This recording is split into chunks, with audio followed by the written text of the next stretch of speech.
The Meditations of the Emperor Marcus Aurelius Antoninus. Book 11. These are the characteristics of the rational soul. It beholds itself. It regulates itself in every part. It fashions itself as it wills.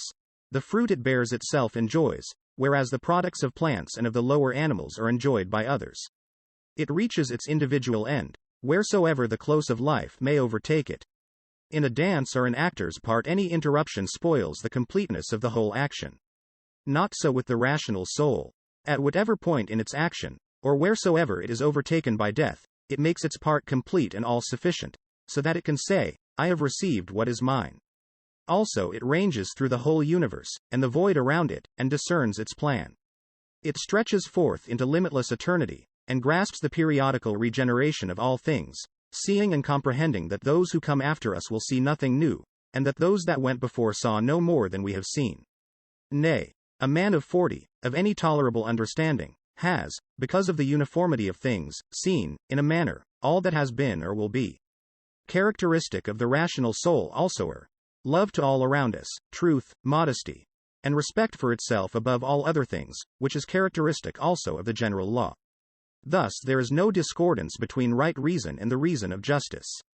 You will think little of a pleasing song, a dance, or a gymnastic display, if you analyze the melody into its separate notes, and ask yourself regarding each, does this impress me? You will blush to own it. And so also if you analyze the dance into its single motions and postures, and if you similarly treat the gymnastic display. In general then, except as regards virtue and virtuous action, remember to recur to the constituent parts of things, and by dissecting to despise them, and transfer this practice to life as a whole. How happy is the soul that stands ready to part from the body when it must, and either to be extinguished or to be scattered, or to survive. But let this readiness arise from individual judgment, not from mere obstinacy, as with the Christians, but deliberately, with dignity, and with no affected air of tragedy, so that others may be led to a like disposition. Have I done anything for the common good? Is not this itself my advantage? Let this thought be ever with you, and desist not. What is your art? Well-doing. And how else can this come than from sound general principles regarding nature as a whole, and the constitution of man in particular? First of all, tragedy was introduced to remind us that certain events happen, and are fated to happen as they do, and to teach us that what entertains us on the stage should not grieve us on the greater stage of the world. You see that such things must be accomplished, and that even they bore them who cried aloud, O Citharon. Our dramatic poets have said some excellent things, especially the following: Me and my children, if the gods neglect, it is for some good reason, and again, vain is all anger at external things, and, to reap our life like ears of ripened corn, and the like. And after tragedy came the old comedy, using a schoolmaster's freedom of speech, and employing plain language with great profit to inculcate the duty of humility. To this end Diogenes used a method much the same. Next consider the nature of the middle comedy, and lastly for what purpose the new was introduced, which gradually degenerated into the mere ingenuity of artificial mimicry. It is well known that some useful things were said by the new comic writers, but what useful end had they in view in all their accumulated poetry and playmaking? How manifest it is that no other course of life was more adapted to the practice of philosophy than that which now is yours. A branch cut off from its adjacent branch must necessarily be severed from the whole tree. Even so a man, parted from any fellow man, has fallen away from the whole social community. Now a branch is cut off by some external agency, but a man by his own action separates himself from his neighbor, by hatred and aversion, unaware that he has thus torn himself away from the universal polity. Yet there is always given us the good gift of Zeus, who founded the great community, whereby it is in our power to be reingrafted on our kind, and to become once more, natural parts completing the whole. Yet the frequent happening of such separations, makes the reunion and restoration of the separated member more and more difficult. And in general a branch which has grown from the first upon a tree, and remained a living part of it, is not like one which has been cut and reingrafted. As the gardeners would say, they are of the same growth, but of the path of right reason have no power to divert you from sane action, so let them not turn you away from amenity towards themselves. Be watchful alike to persist in stable judgment and action, and in meekness towards those who would hinder or otherwise molest you. It is equally weak to grow angry with them or to desist from action and submit to defeat. Both are equally deserters, he who runs away, and he who refuses to stand by friend and kinsman. Nature cannot be inferior to art. The arts are but imitations of nature. If this be so, that nature which is the most perfect and comprehensive of all cannot be inferior to the best artistic skill. Now all arts use inferior material for higher purposes, so also then does universal nature. Hence the origin of justice, from which again the other virtues spring. Justice cannot be preserved if we are solicitous about things indifferent, if we are easily deceived, rash, and changeable. If those things, the pursuit and avoidance of which trouble you, come not to you, but, as it happens, you go to them, then let your judgment be at peace concerning them, they will remain motionless, and you will no more be seen pursuing or avoiding them. The sphere of the soul attains to perfect shape when it neither expands to what is without, nor contracts upon what is within, neither wrinkles nor collapses, but shines with a radiance whereby it discerns the truth of all things, both without itself and within. Does any man contemn me? Let him look to that. And let me look to it that I be found doing or saying nothing worthy of his contempt. Does any one hate me?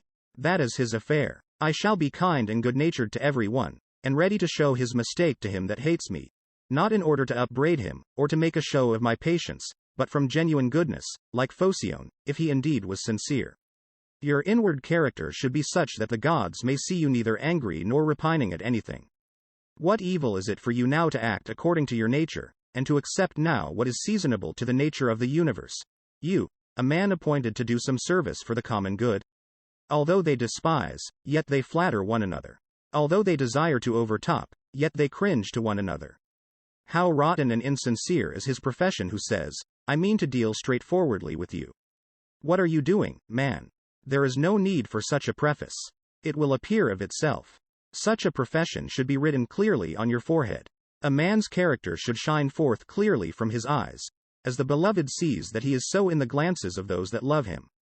The straightforward, good man should be like one of rank odor who can be recognized by the passer-by as soon as he approaches, whether he will or no. The ostentation of straightforwardness is the knife under the cloak. Nothing is baser than wolf friendship. Shun it above all things. The good, straightforward, kindly man bears all these qualities in his eyes, and is not to be mistaken. To live the best life is within the power of the soul, if it be indifferent to indifferent things. And it will be indifferent if it looks on all such things, severally and wholly, with discrimination, mindful that not one of them can impose upon us an opinion concerning itself, or can come of itself to us.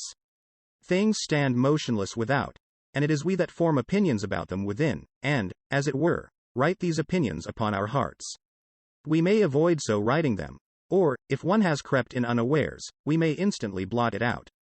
'Tis but for a short time that we shall need this vigilance, and then life will cease. For the rest, why should we hold this to be difficult? If it be according to nature, rejoice in it, and it will become easy for you. If it be contrary to nature, search out what suits your nature, and follow it diligently, even though it be attended with no glory, for every man will be forgiven for seeking his own proper good. Consider whence each thing came, of what it was compounded, into what it will be changed, how it will be with it when changed, and that it will suffer no evil. As to those who offend me, let me consider, first, how I am related to mankind, that we are formed, the one for the other, and that, in another respect, I was set over them as the ram over the flock, and the bull over the herd. Consider yet more deeply, thus, there is either an empire of atoms, or an intelligent nature governing the whole. If the latter, the inferior beings are created for the superior, and the superior for each other. Secondly, consider what manner of men they are at table, in bed, or elsewhere, and especially by what principles they hold themselves bound, and with what arrogance they entertain them. We ought not to take it amiss, and, if not rightly, manifestly they do so without intention and in ignorance. For no soul is willingly deprived of truth, or of the faculty of treating every man as he deserves. Accordingly men are grieved to be called unjust, ungrateful, greedy, and, in short, sinners against their neighbors. Fourthly, you yourself do often sin, and are no better than another. And, if you abstain from certain sins, still you have the disposition to commit them, even if through cowardice, fear for your character, or other meanness, you hold back. Fifthly, you cannot even be perfectly sure that wrong has been done, for many things admit a justification. And, generally speaking, a man must have learned much before he can pronounce surely upon the conduct of others. Sixthly, when you are vexed or worried over much, remember that man's life is but for a moment, and that in a little we shall all be laid to rest. Seventhly, It is not the acts of others that disturb us. Their actions reside in their own souls. Our own opinions alone disturb us. Away with them then. Will that you entertain no thought of calamity befalling you, and the anger is gone. But how remove them? By reasoning that there is no dishonor. For, if you hold not that dishonor alone is evil, verily you must fall into many crimes, you may become a robber, or any sort of villain. Eighthly, how much worse evils we suffer from anger and grief about certain things than from the things themselves about which these passions arise. Ninthly, meekness is invincible if it be genuine, without simper or hypocrisy. For what can the most insolent of men do to you, if you persist in civility towards him? And, if occasion offers, admonish him gently and deliberately, show him the better way at the very moment that he is endeavoring to harm you? Nay, my son, we were born for something better. No hurt can come to me, it is yourself you hurt, my son. And point out to him delicately, and as a general principle, how the matter stands, that bees and other gregarious animals do not act like him. But this must be done without irony or reproach, rather with loving kindness and no bitterness of spirit, not as though you were reading him a lesson, or seeking admiration from any bystander, but as if you designed your remarks for him alone, though others may be present. Remember these 9 precepts as gifts received from the Muses, and begin now to be human for the rest of your life. Beware equally of being angry with men and of flattering them. Both are unsocial and lead to mischief. In all anger recollect that wrath is not becoming to a man, but that meekness and gentleness, as they are more human, are also more manly. Strength and nerves and courage are the portion of the meek and gentle man, and not of the irascible and impatient. For the nearer a man attains to freedom from passion, the nearer he comes to strength. A weak man in grief is like a weak man in anger. Both are hurt, and both give way. If you want a 10th gift, from the leader of the Muses, take this. To expect the wicked not to sin is madness. It is to expect an impossibility. But to allow them to injure others, and to forbid them to injure you, is foolish and tyrannical. There are 4 states of the soul against which you must continually and especially be upon your guard, and which, when detected, should be effaced, by remarking thus of each. This thought is unnecessary. This tends to social dissolution. You could not say this from your heart, and to speak otherwise than from the heart you must regard as the most absurd conduct. And, fourthly, whatever causes self-reproach is an overpowering or subjection of the diviner part within you to the less honorable and mortal part, the body, and to its grosser tendencies. The cereal and igneous parts of which you are compounded, although they naturally tend upwards, nevertheless obey the general law of the universe, and are retained here in composition. The earthy and humid parts of you, though they naturally tend downwards, are nevertheless supported and remain where they are, although not in their natural situation. Thus the elements, wheresoever placed by the superior power, obey the whole, waiting till the signal shall sound again for their dissolution. Is it not grievous that the intellectual part alone should be disobedient, and fret at its function? Yet is no violence done to it, nothing imposed contrary to its nature. Still it is impatient, and tends to opposition. For all its tendencies towards injustice, debauchery, wrath, sorrows, and fears are so many departures from nature. And, when the soul frets at any particular event, it is deserting its appointed station. It is formed for holiness and piety toward God, no less than for justice. These last are branches of social goodness even more venerable than the practice not always of justice. One and the same cannot himself be one and the same through his whole life. But singleness of aim is not sufficient, unless you consider also what that aim ought to be. For, as there is not agreement of opinion regarding all those things which are reckoned good by the majority, but only as regards some of them such as are of public utility, so your aim should be social and political. For he alone who directs all his personal aims to such an end can reach a uniform course of conduct, and thus be ever the same man. Remember the country mouse and the town mouse, and how the latter feared and trembled. Socrates called the maxims of the vulgar hobgoblins, bogies to frighten children. The Spartans at their public shows set seats for strangers in the shade, but sat themselves where they found room. Socrates made this excuse for not going to Perdiccas upon his invitation. Lest I should come to the worst of all ends, by receiving favors which I could not return. In the writings of the Ephesians there is a precept, frequently to call to remembrance some of those who cultivated virtue of old. The Pythagoreans recommended that we should look at the heavens in the morning, to put us in mind of beings that go on doing their proper work uniformly and continuously, and of their order, purity and naked simplicity, for there is no veil upon a star. Think of Socrates clad in a skin, when Xanthippe had taken his cloak and gone out, and what he said to his friends, who were ashamed, and would have left him when they saw him dressed in such an extraordinary fashion. In writing and reading you must be led before you can lead. Much more is this so in life. Yourself a slave, your speech cannot be free. And my heart laughed within me. Virtue herself they blame with harshest words. To look for figs in winter is madness, and so it is to long for a child that may no longer be yours. Epictetus said that, when you kiss your child, you should whisper within yourself, tomorrow perhaps he may die. Ill-omened words, say you. The words have no evil omen, says he, but simply indicate an act of nature. Is it of evil omen to say the corn is reaped? The green grape, the ripe cluster, the dried grape are all changes, not into nothing, but into that which is not at present. No man can rob you of your liberty of action, as has been said by Epictetus. He tells us also that we must find out the true art of assenting, and in treating of our impulses he says that we must be vigilant in restraining them, that they may act with proper reservation, with public spirit, with due sense of proportion. Also that we should refrain utterly from sensual passion, and not be restive in matters where we have no control. The contention is not about any chance matter, said he, but as to whether we are insane or sane. What do you desire? Says Socrates. To have the souls of rational beings or of irrational? Rational. Rational of what kind? Virtuous or vicious? Virtuous. Why then do you not seek after such souls? Because we have them already. Why then do you fight and stand on the relativity of body and soul in Book 11, but shifts his perspective toward reality and illusion to make his point?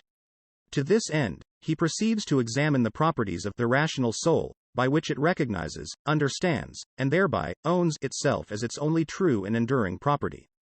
This ownership makes it possible to perceive the universe as not only orderly and systematic but also cyclic. The idea brings forward an understanding that nothing new ever happens in the universe, and that, although one's own experiences are new to oneself, they are not unique. Aurelius says, happy is the soul that accepts death as inevitable. However, unlike the Christians, a person must accept death, without heroics. Having opened the discussion in this way, Aurelius continues to examine the art of the self. He discusses why one man may have a false sense of separation from the community of which he is an integral part. Just as art mimics life, he reasons, so too does the artifice of appearances mimic the true nature of a person. He goes on to assert that words are one thing, but the genuine scale of a person's worth is balanced in actions. Aurelius also outlines the 9 considerations to bring into play when someone offends another person. They are: 1. To remember the common bond among all people. 2. To consider reputation, the kind of person the offender is. 3.